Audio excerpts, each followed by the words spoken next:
Has Oprah put the boot in? Hi, good morning, Neil Sean here in the heart of London. Welcome one and all, thank you for joining me. And as ever, we've got a wonderful royal story for you today. Hope you're enjoying the background. We're sort of keeping still central London. This particular church is just assigned right next door to Lambeth Palace. Lots of history, and the Duchess of Cornwall recently reopened the church, which was part now, it's called a garden museum. At least it's still open and not knocked down. That is a bonus. As ever, back to your royal story. Now, as we recently saw, President Obama enjoyed his 60th birthday, and rather splendid affair it was. Apparently it was full of A-listers, that of course he's known for many years, particularly since becoming the President of the United States, if you get my drift. Of course, all of those people were there to celebrate this very special event, and lots of people thought the Sussexes, the Duke and Duchess of Sussex, Harry and Meghan, Has and Megs, whichever you want to call them, were going to be invited. Now, here's where the story gets rather complicated. Simply because, as we now know, everybody was looking towards them saying, well, they're definitely going to be invited. On the one side of the story, there is this particular element, apparently.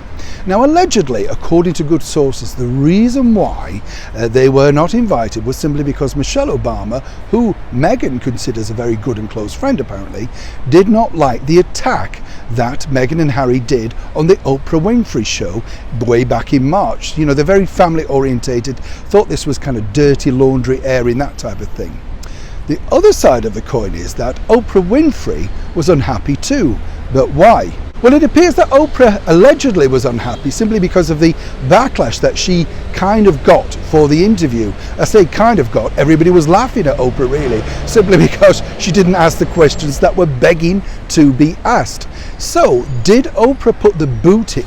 And seriously, was of course Harry and Meghan never invited, or were they partially invited, or indeed, does anybody really care? Nonetheless, they didn't get an invite to that particular event, or indeed didn't attend.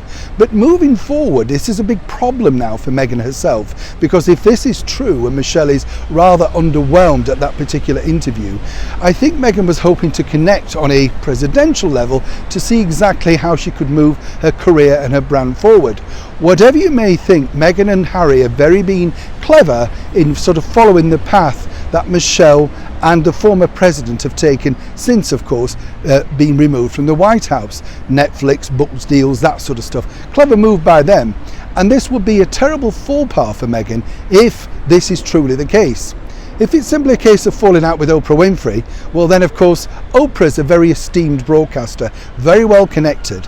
And as she knows, that's showbiz. You do the interview and you move on.